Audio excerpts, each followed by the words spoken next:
Hello दोस्तों, आप देख रहे हैं टेक्निकल आरसी का यूट्यूब चैनल। आपका इस वीडियो में स्वागत है। आज की इस वीडियो में मैं आपको बताऊंगा होस्टिंग के बारे में। वेबसाइट होस्टिंग क्या होती है, कितने प्रकार की होती है, ठीक है, आपको कौन सी वेबसाइट होस्टिंग लेना चाहिए, ठीक है। तो चलिए वीडियो स्टार्ट करते हैं।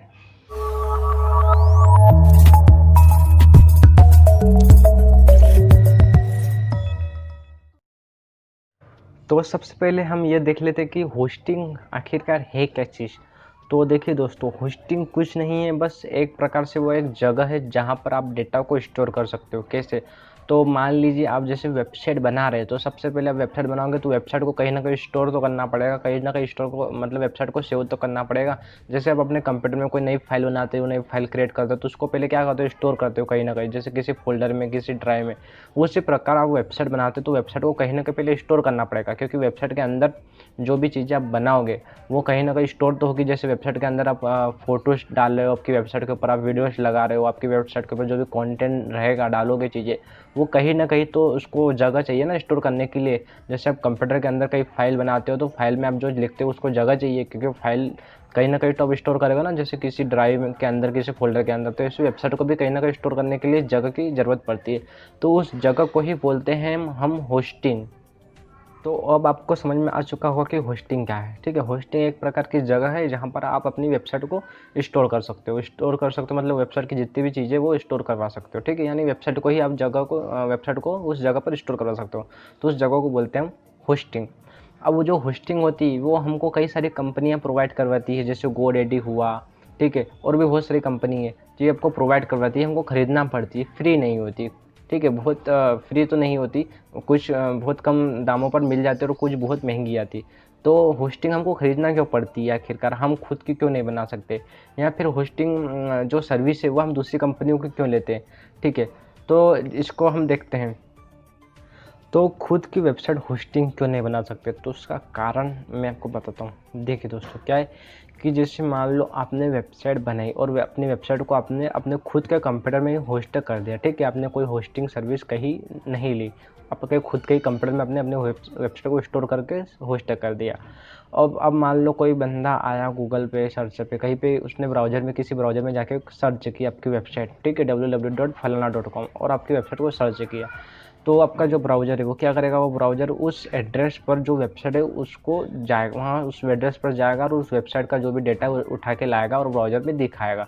तो मान लो आपने सर्च किया फलाना.com, तो आपका जो ब्राउज़र है उस एड्रेस पर जाएगा। तो किस एड्रेस पर जाएगा, क्योंकि आपने जो वेबसाइट है वो तो आपने खुद के कंप्यूटर पर होस्ट की है, तो आपके कंप्यूटर में आएगा, आपके कंप्यूटर में जो भी आपकी वेबसाइट है उसको देखेगा, वो डेटा लेके जाएगा आपके उसके ब्राउज़र पर, और ब्राउज़र पे जो भी वेबसाइट है वो दिखा देगा, ठीक है। तो काम एक सिंपल सा ऐसा होता है कि जैसे कोई भी यूज़र आके ब्राउज़र पर सर्च करता है, तो जो ब्राउज़र है वो कंप्यूटर में जाता है, ढूंढता है, रिक्वेस्ट करता है, ठीक है, उस चीज़ के लिए उस एड्रेस पर जाता है वेबसाइट के, कि वेबसाइट कहाँ डली हुई है, किस किस जगह पर डली हुई, उस जगह पर जाता है, उस जगह से डेटा लेता है और ब्राउज़र में वेबसाइट को दिखा देता है, ठीक है। तो ये तो हो जाएगा। लेकिन मान लो आपका कंप्यूटर अगर बंद हो गया, ठीक है, आपका कंप्यूटर आपने बंद कर दिया, तो फिर क्या होगा, फिर मान लो कोई यूज़र आया, फिर उसने वेबसाइट सर्च करी, फिर वो आपके कंप्यूटर पर आएगा, पर आपका कंप्यूटर तो अब बंद है, तो अब आपका ब्राउज़र जो है वो कंप्यूटर से डेटा कैसे उठा के ले जाएगा और उसको वेबसाइट कैसे दिखाएगा। तो यही प्रॉब्लम है। इसके लिए आपको फिर क्या करना पड़ेगा, कंप्यूटर को 24 घंटे हमेशा चालू रखना पड़ेगा।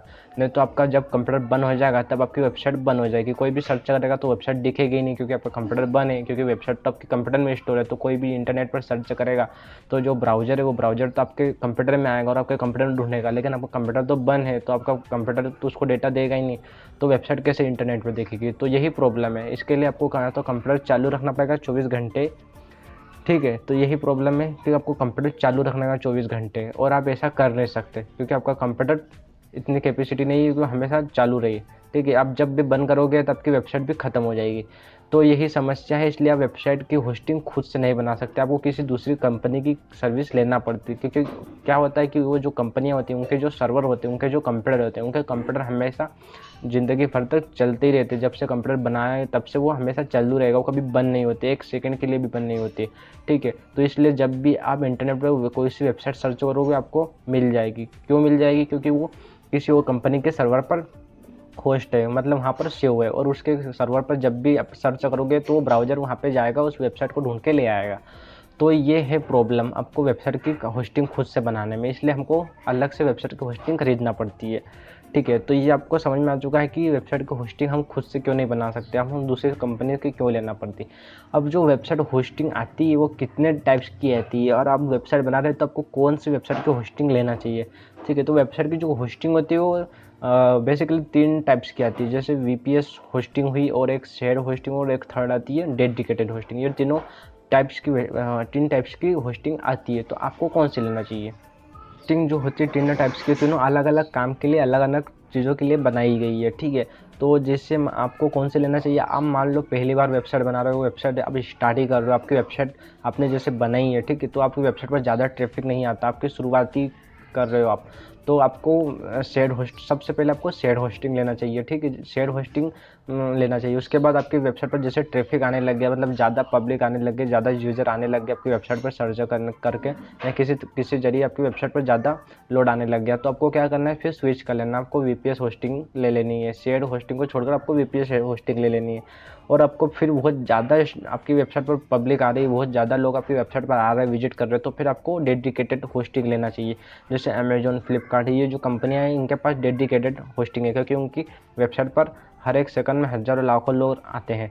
ठीक है, तो इतना जो लोड है वो भी तो संभालना चाहिए वेबसाइट की जो होस्टिंग है उसने, तो इसलिए आपको मतलब उनको डेडिकेटेड होस्टिंग लेना पड़ती है। लेकिन आपकी वेबसाइट तो छोटी, आपने नई नई वेबसाइट बनाई है, तो आपकी वेबसाइट पर भी कोई आएगा नहीं, तो इसके लिए आपको शुरू में शेयर होस्टिंग लेना पड़ेगी, क्योंकि वो बहुत सस्ती होती है। बाकी जो डेडिकेटेड और डेडिकेटेड होस्टिंग है वो बहुत ही महंगी होती है, तो शुरू में आपको शेयर होस्टिंग लेना चाहिए। अब शेयर्ड, वीपीएस, डेडिकेटेड, इसमें थोड़ा सा डिफरेंस देखते हैं कि है क्या तीनों में अंतर। तो जैसे मैंने पहले बताया कि होस्टिंग एक प्रकार का सर्वर है, ठीक है, एक प्रकार सर्वर है, या फिर एक प्रकार का कंप्यूटर है। जो कंप्यूटर होता है उसको हम होस्टिंग बोलते हैं, क्योंकि कंप्यूटर में हम डेटा स्टोर करते हैं, उसी प्रकार हमारा जो होस्टिंग है वहाँ पे हम डेटा स्टोर करते हैं। तो जो आप वेबसाइट बना रहे हो, तो आपने मान लो शेयर होस्टिंग ले, तो शेयर होस्टिंग में क्या होता है कि शेयर होस्टिंग में एक कंप्यूटर रहता है जिसमें बहुत सारी मेमोरी, रैम वगैरह और चीज़ें रहती है, प्रोसेसिंग पावर। तो वहाँ पे आपको क्या करते हैं कि थोड़ी थोड़ी मतलब बहुत सारे यूजर रहते हैं, तो उनको थोड़े थोड़े मतलब अलग अलग दे दिए जाती है मेमोरी। ठीक है, जैसे मान लो आप ये इसको जैसे मान लो कि आपके घर में एक कंप्यूटर है, और कंप्यूटर को यूज करने वाले 3-4 आदमी हैं, 3-4 बंदे हैं जो एक कंप्यूटर का यूज करते हैं। तो आप क्या करते हो कि कोई आता है वो 10-15 मिनट के लिए अपना कंप्यूटर यूज करता है, फिर आधे घंटे बाद कोई और आता है वो अलग यूज करता है, फिर थोड़ी देर बाद वो दूसरा आता है वो आधा घंटा अपना कंप्यूटर यूज करता है। तो कंप्यूटर एक ही है, उसको कई सारे अलग अलग लोग अलग अलग टाइम पे यूज कर रहे हैं एक बार में। ठीक है, या फिर एक ही बार में अलग अलग मतलब यूज करे कि कंप्यूटर को। तो ऐसा ही होता है शेयर होस्टिंग में, इसका नाम ही है शेयर होस्टिंग, उसको शेयर करते हैं सभी लोगों पर। तो शेयर होस्टिंग में क्या होता है कि एक कंप्यूटर होता है, एक सर्वर होता है, उस सर्वर को कई सारे अलग अलग लोग मतलब शेयर करके यूज करते हैं आपस में। ठीक है, जैसे मान लो सर्वर पर होस्टिंग यानी जगह जो है सर्वर की मेमोरी वो 1000 GB, तो 1000 GB में से आपको पूरी होस्टिंग नहीं दी जाएगी 1000 GB, उसमें से एक छोटा सा पार्ट आपको दे दिया जाएगा, उसका थोड़ा सा हिस्सा आपका 1000 GB में से 10 या 15 GB ऐसा कुछ हिस्सा होगा, तो वो आपको दे दिया जाएगा यूज़ करने के लिए। तो ऐसे कई सारे लोग हैं उसको 1000 GB में से छोटा छोटा उसके पार्ट्स अलग अलग कर लिए होंगे, और अलग अलग लोगों को अलग अलग वेबसाइट के लिए अपना अपना यूज़ करने को थोड़ा थोड़ा दे दिया जाएगा। तो शेयर होस्टिंग में क्या होता है कि एक बड़ा कंप्यूटर रहता है, बड़ा सर्वर होता है, उस सर्वर में से छोटा सा पार्ट आपको यूज करने के लिए दे दिया जाता है। आप जितने पैसे देते हो उसके हिसाब से आपको यूज करने के लिए आपकी होस्टिंग आपको दी जाती है। ठीक है, तो ऐसे कई सारे लोग होते हैं जो छोटे छोटे मतलब जिसकी वेबसाइट छोटी है या स्टार्ट ही कर रहे हैं, वेबसाइट अभी कुछ ज़्यादा बड़ी नहीं है, फिर अभी नई वेबसाइट बनाई, तो क्या करते हैं शेयर होस्टिंग खरीदते हैं। क्योंकि इसमें क्या होता है कि आपको एक छोटा सा आपको कंप्यूटर का हिस्सा मिल जाएगा, आपको पूरा कंप्यूटर नहीं दिया जाएगा, पूरी होस्टिंग नहीं दी जाएगी, पूरा मतलब नहीं दिया जाएगा, आपको छोटा सा उसका एक हिस्सा दे दिया जाएगा। ठीक है, जैसे 50 GB की रैम है तो उसमें से आपको सिर्फ 2 GB की 1 GB की यूज करने के लिए दी जाएगी वेबसाइट के लिए। तो ऐसे ही आप जो नई वेबसाइट बना रहे हैं तो मेरे हिसाब से उनको शेयर होस्टिंग लेना चाहिए, क्योंकि वहाँ पे आपको कम खर्चे में आपका अच्छा काम हो रहा। ठीक है, तो इसका एग्जांपल देखें तो जैसे आप कहीं जाते हो तो आपका जैसे बस का यूज करते हो तो बस इसका बेस्ट एग्जांपल है, क्योंकि आप जाते हो तो बस में क्या करते हो कि बस एक है, उसमें बस में कई सारे लोग हैं, तो अपनी अपनी सीट के पैसे देकर अपनी अपनी सीट पर बैठ जाते हैं और उस बस का यूज करते हैं। तो एक बस को आपस में कई सारे लोग शेयर कर रहे हैं अलग अलग। ठीक है, तो यही ऐसे ही शेयर होस्टिंग में भी है, शेयर होस्टिंग में सेम वही चीज़ है। आप पूरी बस का यूज नहीं कर सकते। तो वहाँ पे शेयर होस्टिंग उसमें कुछ लिमिटेशन है कि आपकी जो वेबसाइट है वो थोड़ी स्लो चलेगी, अगर ज़्यादा ट्रैफिक आया तो उसको संभाल नहीं पाएगी। अगर आपकी वेबसाइट आप थोड़ी चलने लग गई, आपकी वेबसाइट पे मतलब ज़्यादा ट्रैफिक आने लग गया, ठीक है, कई सारे लोग आ रहे हैं आपकी वेबसाइट को देखने के लिए, विजिट कर रहे हैं, तो आपकी वेबसाइट फिर धीरे धीरे लोड उसका जम नहीं पाएगा, या फिर आपकी वेबसाइट धीरे धीरे हैंग होगी, या फिर चल नहीं पाएगी ढंग से। तो फिर आपको स्विच करना है, फिर आपको दूसरी होस्टिंग लेना है, आपको नेक्स्ट मतलब VPS होस्टिंग लेना है या फिर डेडिकेटेड होस्टिंग लेना है, ठीक है। तो जैसे बस है, तो बस में कई सारी प्रॉब्लम आती है कि आपको फिर बस में अगर यात्रा कर रहे हो तो फिर आपको बस की स्पीड से ही चलना पड़ेगा, क्योंकि आपकी बस की स्पीड जो है वही आपकी स्पीड भी रहेगी और आपको थोड़ी सी जगह ही मिलेगी यूज़ करने के लिए। तो ऐसा ही शेयर होस्टिंग में होता है। वो शेयर होस्टिंग की वेबसाइट की जो स्पीड है वो कम रहेगी शुरू में, क्योंकि आपकी वेबसाइट पर लोग नहीं आ रहे। आपकी वेबसाइट पर लोग जैसे ही आने लग जाएंगे तब आपकी वेबसाइट की होस्टिंग जो स्पीड है वो स्लो हो जाएगी, ठीक है। तो अब बात करते हैं डेडिकेटेड होस्टिंग। डेडिकेटेड होस्टिंग क्या है? डेडिकेटेड होस्टिंग में आपको एक पूरा कंप्यूटर सिस्टम दे दिया जाता है यूज़ करने के लिए। जैसे आपका घर है तो आपके घर में अब मान लो कि अभी एक ही कंप्यूटर को 5-4 बंदे यूज़ कर रहे थे, लेकिन अब क्या हो कि अब सभी का काम बढ़ गया, उसको चाहिए 2-4 घंटे के लिए अलग, उसको चाहिए 2-4 घंटे के लिए अलग, सभी को बहुत ज़्यादा काम करना है।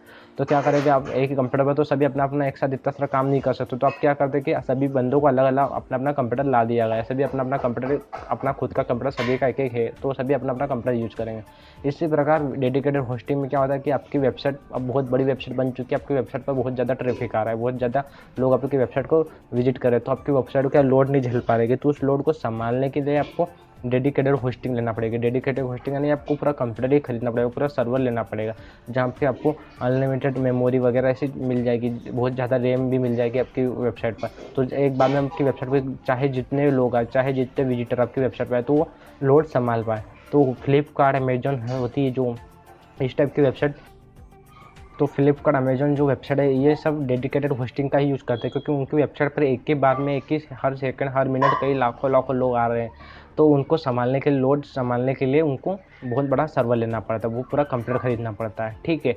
तो ये था डिफरेंस मेन डेडिकेटेड होस्टिंग और शेयर होस्टिंग के बीच का। तो जैसे डेडिकेटेड होस्टिंग का एक एग्जांपल और ले, तो जैसे आपकी कार है, अब मान लो आप कहीं जा रहे हो तो आपके पास कार है, तो अब आपकी खुद की कार है, तो आप खुद की कार में आप चाहे जितनी स्पीड से जाओ, जहाँ मर्जी वहाँ रोको, जो आपकी वेबसाइट पे फ्री, मतलब आप अकेले बैठ के जा रहे हो आराम से। तो जैसे और बस में जाओगे तो बस में आपको धक्का मुक्की में जाना पड़ेगी। तो यही डिफरेंस है डेडिकेटेड होस्टिंग और VPS होस्टिंग में, क्योंकि VPS होस्टिंग आपकी VPS नहीं, सॉरी, शेयर होस्टिंग और डेडिकेटेड होस्टिंग, ये दोनों में यही डिफरेंस है। तो जो आपकी वेबसाइट अगर शुरू में नहीं बना रहे तो आपको शेयर होस्टिंग लेना चाहिए, और आपकी वेबसाइट अगर ज़्यादा ट्रैफिक आने लग गया तो आपको स्विच करना है VPS होस्टिंग या फिर डेडिकेटेड होस्टिंग की तरफ, ठीक है। तो अभी ये दोनों में डिफरेंस बता दिया कि VPS ने शेयर और डेडिकेटेड होस्टिंग क्या है। आप देखते हो VPS होस्टिंग, तो VPS होस्टिंग का पूरा फुल फॉर्म है वर्चुअल प्राइवेट